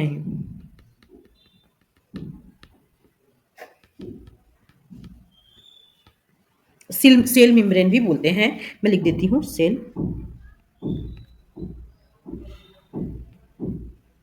ठीक है, तो यही बताना था कि केंद्रक के अंदर भी एक केंद्रक पाया जाता है जिसको न्यूक्लियोलस कहते हैं। ठीक है, यहाँ पे दिया है कि इसे हम केंद्रिका अथवा न्यूक्लियोलस कहते हैं। इसके अतिरिक्त केंद्रक में धागे की समान संरचनाएं भी दिखाई देती हैं जो क्रोमोजोम अथवा गुणसूत्र कहलाते हैं। अब हमको दिखाना पड़ेगा दूसरे कलर से। यहाँ पे धागे धागे जैसे अनेक टाइप के स्ट्रक्चर होंगे। कहाँ पे? ये बीच वाले में होंगे, क्योंकि अगर वो न्यूक्लियोलस निकालोगे आप तो आराम से आपको दिखेगा। ये जो लाल वाला मैंने अभी निकाला, इस लाल वाले के अंदर में बहुत सारा धागे धागेदार क्या होगा? गुणसूत्र होगा, क्रोमोजोम निकाला। ये मैंने निकाला। अब इस पे देखिएगा बहुत सारा ऐसे ऐसे धागे धागे धागे धागे जैसा होगा। इसको हम क्या बोलेंगे? क्रोमोजोम या गुणसूत्र बोलेंगे। तो इसी रेड वाले के अंदर ये छिपा रहता है, गुणसूत्र या क्रोमोजोम। यह जीन के धारक होते हैं। इसी क्रोमोजोम पे छोटा छोटा छोटा छोटा जीन चढ़ा रहता है। यानी कि अगर ये पीला वाला अगर मैं निकाल के दिखाऊं तो इस पे जीन इस टाइप से अटैच्ड होते हैं। इस ब्लैक वाले को क्या बोलेंगे? जीन। ठीक है, तो सोचिए कि कैसे जीन अटैच्ड होता है क्रोमोजोम के ऊपर। ये जीन के धारक है, यानी जीन को धारण करते हैं अपने ऊपर, तथा अनुवांशिक गुणों अथवा लक्षणों को जनक से जनक से अगली पीढ़ी में स्थानांतरित करते हैं। ये जीन क्या होते हैं? आपके अनुवांशिक गुण रखते हैं, यानी कि मदर और फादर का ये गुण कंटेन करते हैं जब एक बेबी बनता है तब। और जाइगोट के थ्रू, जाइगोट जब ओवम और स्पर्म मिलते हैं तो उसमें भी, क्योंकि उसके अंदर भी न्यूक्लियोलस होगा, वहां भी छोटा छोटा क्रोमोजोम पाया जाएगा। तो दोनों मिलकर के दोनों अपना अपना गुण कहाँ ले जा रहे हैं? उस जाइगोट में। इसी तरीके से ये जो जीन क्या करता है कि फादर साइड से जो गुण है उसको अगली पीढ़ी में यानी उनके बच्चे में, और मदर साइड से जो गुण है उनके अगली पीढ़ी यानी कि आने वाले बेबी में ट्रांसफर करता है, स्थानांतरित करता है। गुणसूत्र कोशिका विभाजन के समय ही दिखाई देते हैं। गुणसूत्र आसानी से नहीं देखा जा सकता। ये जो छोटा छोटा आप क्रोमोजोम देखिए लंबा लंबा, ये आपको तब दिखाई देगा जब सेल डिवीजन स्टार्ट होता है, आफ्टर फॉर्मेशन ऑफ जाइगोट। अब जीन क्या है? जीन के बारे में हमें स्पेसिफिक स्टडी करना है, देख लेते हैं। जीन सजीव में आनुवांशिकी की इकाई है, यानी gene is the heredity property. Gene क्या करता है? आनुवांशिक गुणों को एक जनरेशन से दूसरे जनरेशन में ले जाता है। ठीक है, यह जनक से संतति को आनुवांशिक लक्षण के स्थानांतरण का नियंत्रण करता है, यानी कि गुणों को ले जाने का काम। इसका अर्थ है कि आपके माता पिता के कुछ लक्षण उनसे आपको प्राप्त हुए हैं। जाहिर सी बात है, यदि आपके पिताजी की आंखें बूढ़ी हैं तो संभव है कि आपकी आंखें भी बूढ़ी हों। यदि आपके माताजी के बाल घुंघराले हैं तो हो सकता है कि हमारे भी बाल घुंघराले हों। परंतु जनक प्राप्त विभिन्न जीन के संयुक्त होने के परिणाम स्वरूप लक्षण भिन्न भी हो सकता है। दोनों जीन अगर आपस में मिल जाएं तो आपस में जो मिलने के बाद जो गुण होता है वो हो सकता है कि मदर और फादर के जैसे ना होके थोड़े अलग भी आपको दिख सकते हैं। वंशानुगत वंशानुगत का मतलब होता है एक वंश से दूसरे वंश में।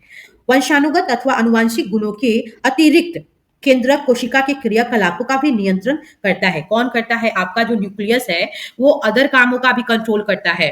सिर्फ हेरिडिटी प्रॉपर्टी को ले जाने के अलावा भी बहुत सारे काम करता है। सजीव कोशिका के समग्र संघटक को जीव द्रव्य के नाम से जाना जाता है।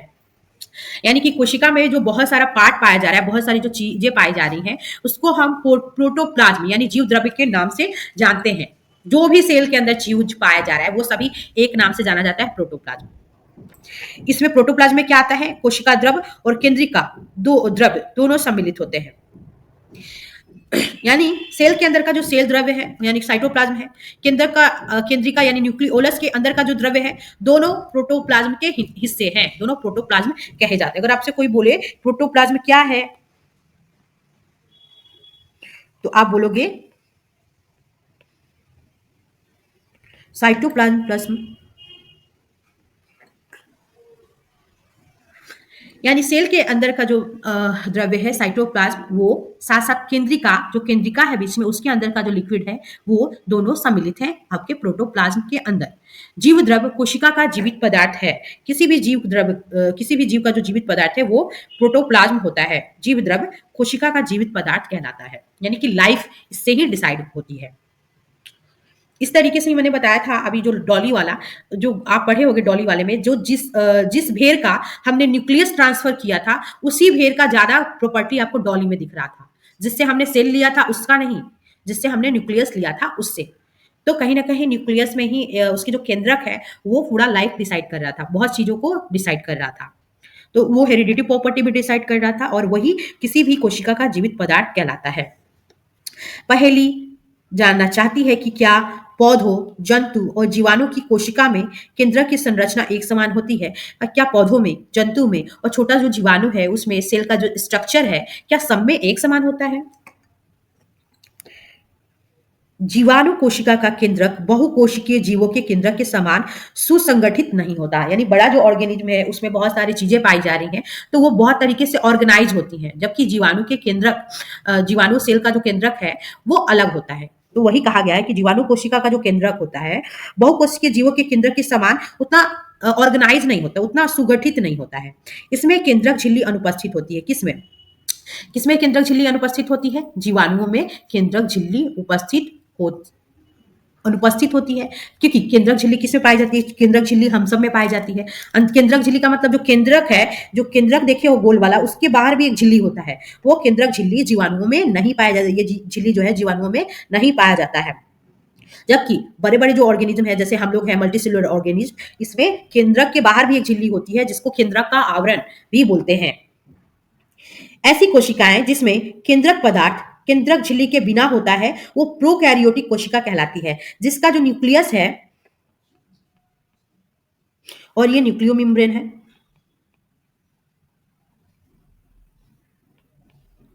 ये न्यूक्लियर मेम्ब्रेन है। जिसमें ये मेम्ब्रेन नहीं पाया जाएगा उसको हम बोलेंगे प्रोकैरियोटिक सेल, बट जिसमें ये पाया जाएगा उसको बोलेंगे हम यूकैरियोटिक सेल बोलेंगे। ठीक है, उस चीज को देखते हैं।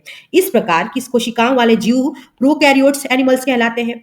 जीवाणु और ब्लू ग्रीन एल्गी इसके उदाहरण है, क्योंकि उसमें न्यूक्लियस होता है बट न्यूक्लियस के बाहर न्यूक्लियर मेम्ब्रेन नहीं होता है, इसलिए ये प्रोकैरियोटिक कहलाते हैं। प्रोकैरियोटिक सेल और प्रोकैरियोट्स कहलाते हैं या प्रोकैरियोटिक एनिमल्स भी बोलते हैं। प्याज की झिल्ली, आप देखिए वो जो प्याज था, प्याज की झिल्ली एवं गाल की कोशिकाओं जैसी कोशिकाओं में झिल्ली युक्त सुसंगठित केंद्रक पाया जाता है। यानी कि ये आपका जो प्याज था और अपना गाल था उसमें जो न्यूक्लियस दिखा, उसके बाहर में, न्यूक्लियस के बाहर में एक मेम्ब्रेन था जिसको हम न्यूक्लियर मेम्ब्रेन या केंद्रक का आवरण कहते हैं, वो दोनों में पाया गया। ठीक है, प्याज में भी, हमारे गाल के जो सेल्स थे उसमें भी। ये यूकैरियोटिक सेल्स कहलाते हैं। और इस टाइप का जो जंतु होता है, एनिमल होता है, उसको यूकैरियोट्स कहते हैं और यूकैरियोटिक एनिमल्स भी कहते हैं।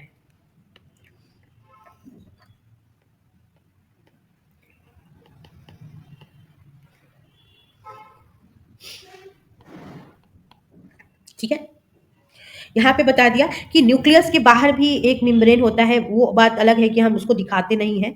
ठीक है, इस केंद्रक के बाहर भी एक आवरण होता है, उसको हम दिखाते नहीं हैं। ठीक है,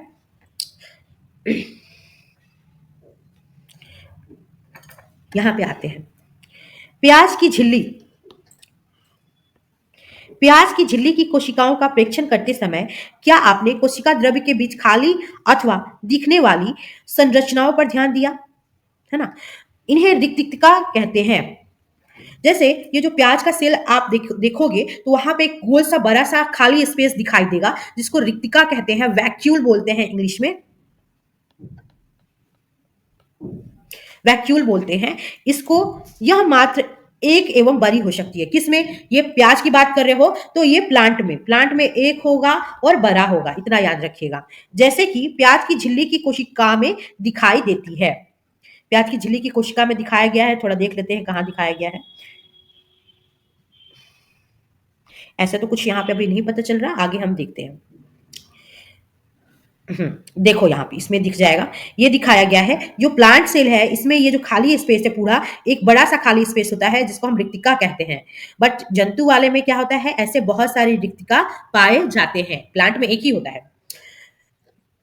गाल कोशिका में अनेक छोटी छोटी रिक्तिकाएं दिखाई देती हैं, कि गाल वाले में छोटा छोटा ज्यादा दिखता है क्योंकि वो एनिमल सेल है, लेकिन प्लांट वाले में एक ही दिखेगा, क्योंकि प्लांट वाले में एक दिखेगा बट वो बड़ा दिखेगा।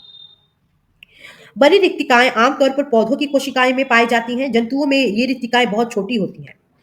ट्रांडेकेशिया पत्ती की कोशिकाओं में आपने अनेक छोटी रंगीन संरचनाएं देखी होंगी, वे पत्ती की कोशिकाओं के कोशिका द्रव्य में छितरी रहती हैं।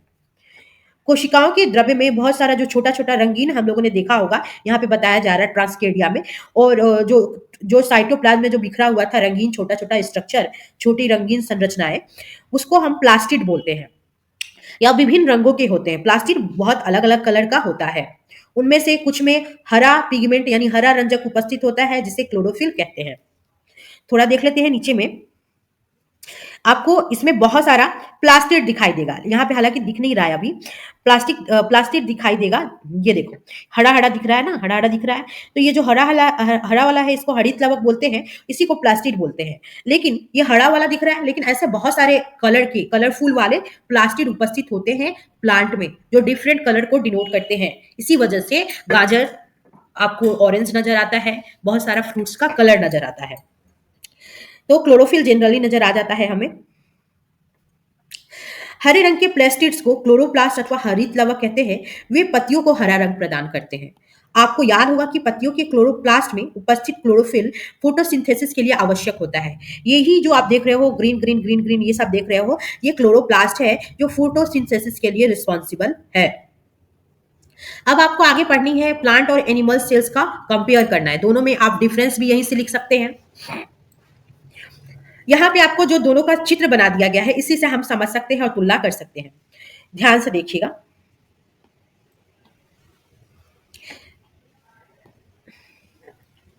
यहाँ पे बताया गया है दोनों सेल्स जो लिए गए हैं, प्लांट सेल है ये, जबकि ये एनिमल सेल है। इसके बाहर में डबल लेयर दिखाई देगा, आपको ध्यान से देखेंगे तो ये बाहर वाले को इन्होंने कोशिका भित्ति बोला है, यहाँ पे देखिए कोशिका भित्ति बाहर वाली लिनिंग को बोला गया है, जबकि अंदर वाले को इन्होंने क्या बोला है, कोशिका झिल्ली बोला है। ये जो है ना बाहर वाला सेकंड वाला अंदर वाला लेयर, उसको कोशिका झिल्ली बोले हैं ये लोगों ने, और बाहर वाले को हम बोलेंगे कोशिका भित्ति। भित्ति कम ज्यादा प्रोटेक्टेड होता है, जिसको गर्मी जाड़ा किसी भी तरीके का जो हवा है, नमी है, वर्षा है, बहुत आंधी तूफान है, उससे पेड़ पौधों को बचाता है, प्रोटेक्ट करता है, और एक सुदृढ़ आवरण देता है पौधों को, पेड़ों को। हरा हरा तो आप समझ गए ये सब क्या है, प्लास्टिक है। एक बड़ा सा वैक्यूल देख रहे हो, खाली स्पेस होता है, वैक्यूल मतलब खाली सा स्पेस, वो रिक्तिका होती है। ठीक है, और इसके बीच में आपको केंद्रक मिल रहा है, केंद्रक में बहुत सारा आपको लंबा लंबा क्या दिखेगा, और केंद्रक में बहुत सारा आपको लंबा लंबा क्या दिखेगा, तो वो क्रोमोसोम पाए जाते हैं। इसी तरीके से इसके केंद्रक में आपको केंद्रक देखने को मिल रहा है। ठीक है, ये बड़ा सा क्या है, केंद्रक ही है, और केंद्रक में ये सब क्या है, क्रोमोसोम है। उसके अंदर भी बड़ा सा न्यूक्लियोलस आपको दिख रहा होगा, ये है न्यूक्लियोलस। क्या है, न्यूक्लियोलस है। ठीक है। और ये सब क्या है, छोटी छोटी रिक्तिकाएं हैं। तो पौधों में तो एक ही होता है, बट एनिमल्स में एक से ज्यादा होता है। हमारे बाहर का जो आवरण होता है एक पतला आवरण होता है, इसलिए हमें हर चीज से प्रोटेक्ट करने के लिए हम सपोर्ट लेते हैं। पौधों में ये सपोर्ट नहीं होता है, इसलिए डबल लेयर पाया जाता है। ठीक है। और साइटोप्लाज्म क्या है, ये जो पूरा येलो येलो आप देख रहे हो वो पूरा लिक्विड होता है, जिसमें इस पूरे साइटोप्लाज्म में, पूरे येलो वाले मटेरियल में आपको राइबोसोम, माइटोकॉन्ड्रिया, लाइसोसोम, वैक्यूल्स, ये जो रिक्तिकाएं हैं, ये सभी चीजें आपको देखने को मिल जाएंगी इसी साइटोप्लाज्म में। ये सभी चीजें, ये कोशिका के संघटक लाइसोसोम, राइबोसोम, ये सभी बिखरे हुए मिल जाएंगे। अब यहाँ पे क्या करना है, दोनों की तुलना करनी है। कोशिका झिल्ली उपस्थित होगी प्लांट सेल में, उपस्थित होगी, जबकि जंतु में ये उपस्थित होगी, जंतु में भी उपस्थित होगी, क्योंकि झिल्ली की बात कर रहे हैं। यहां हम लिख देते हैं सेल मेम्ब्रेन ताकि कंफ्यूजन ना हो। ये सेल मेम्ब्रेन की बात की जा रही है।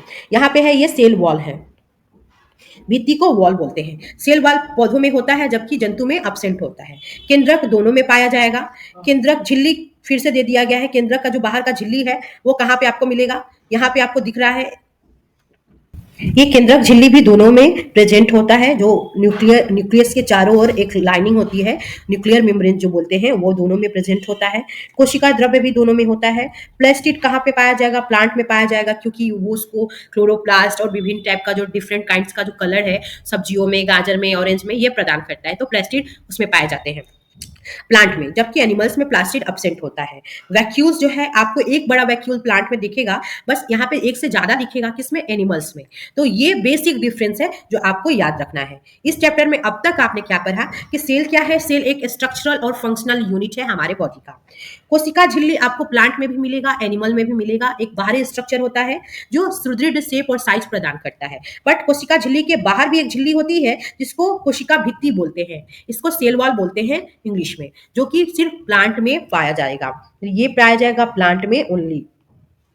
उसके अलावा हरित लाभक भी सिर्फ जो क्लोरोप्लास्ट कंटेन करता है, हरा पिगमेंट जो फोटोसिंथेसिस में भाग लेता है, ये सिर्फ आपको पाया जाएगा प्लांट में।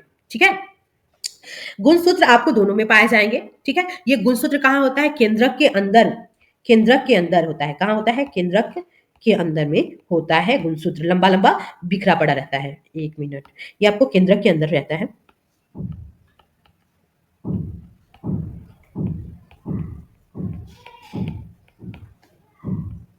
कोशिका द्रव्य जो बाहर का जो मेम्ब्रेन है उसके अंदर में जो लिक्विड होता है उसको हम कोशिका द्रव्य बोलते हैं। यूकैरियोट, जो कोई भी एनिमल्स हैं उनके न्यूक्लियस, ये जो न्यूक्लियस है, ये न्यूक्लियस है, मान लो ये मैं दूसरे कलर से बना दे रही हूँ, ये मान लो कि ये है, और इसके अंदर में जो एक न्यूक्लियस है, न्यूक्लियस के बाहर भी एक पतला सा लाइनिंग होता है। अगर किसी में ये नहीं प्रेजेंट होता है, नहीं पाया जाता है, उसी को हम यूकैरियोट बोलते हैं। ये जो बाहरी न्यूक्लियर का जो अंदर मेम्ब्रेन है, जिसमें न्यूक्लियर मेम्ब्रेन नहीं होता है, क्लियर मेम्ब्रेन नहीं होता है, किसमें, यूकैरियोट में, उसी को हम यूकैरियोटिक सेल भी कहते हैं। जीन क्या है, जीन हेरिडिटी यूनिट है जो कैरेक्टर्स को एक पेरेंट्स से बच्चों में ले जाती है। बहुकोशिकीय मल्टी सेलुलर ऑर्गेनिज्म होते हैं। केंद्रक झिल्ली जिसको मैंने बोला अभी, न्यूक्लियर मेम्ब्रेन है। केंद्रिका, हर एक केंद्रक के अंदर भी एक छोटा सा केंद्रक पाया जाता है जिसको हम न्यूक्लियोलस बोलते हैं। ठीक है। केंद्रक क्या होता है, साइटोप्लाज्म का एक बड़ा सा गोल गाढ़ा भाग होता है, वो केंद्रक होता है जो क्रोमोजोम अपने में कंटेन करता है।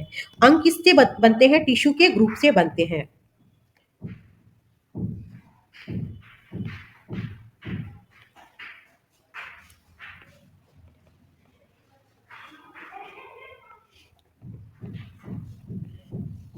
ग्रुप ऑफ टिश्यू को हम अंग बोलते हैं।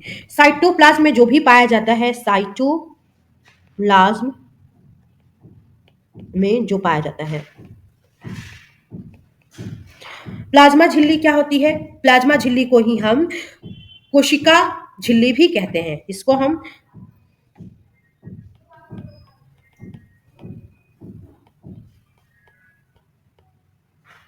प्लास्टिड क्या होता है, आपको पता है, ये कलर प्रदान करता है प्लास्टिड। उसके अलावा ये प्रोकैरियोट क्या कहलाते हैं, वैसे ऑर्गेनिज्म जिनका जो न्यूक्लियस है वो मेम्ब्रेन से नहीं घिरा होता है, उसको प्रोकैरियोट बोलते हैं। पदार्थ, ये जो पेसिडोपोडिया होता है, चलने में सहायता करता है। टिश्यू, ग्रुप ऑफ सेल्स को टिश्यू बोलते हैं। ऑफ सेल को टिश्यू बोलते हैं। यूनिसेलुलर ऑर्गेनिज्म को एक कोशिकीय बोलते हैं। एक बड़ा सा जो वैक्यूल होता है प्लांट में एक होता है, एनिमल्स में एक से ज्यादा होता है। डब्ल्यूबीसी भी कैसा होता है, लाइक का अमीबा होता है, ये सिंगल सेल का बना होता है। डब्ल्यूबीसी जो सिंगल सेल का बना होता है, सेल का बना होता है, साथ साथ अपना जो स्ट्रक्चर है चेंज करता है।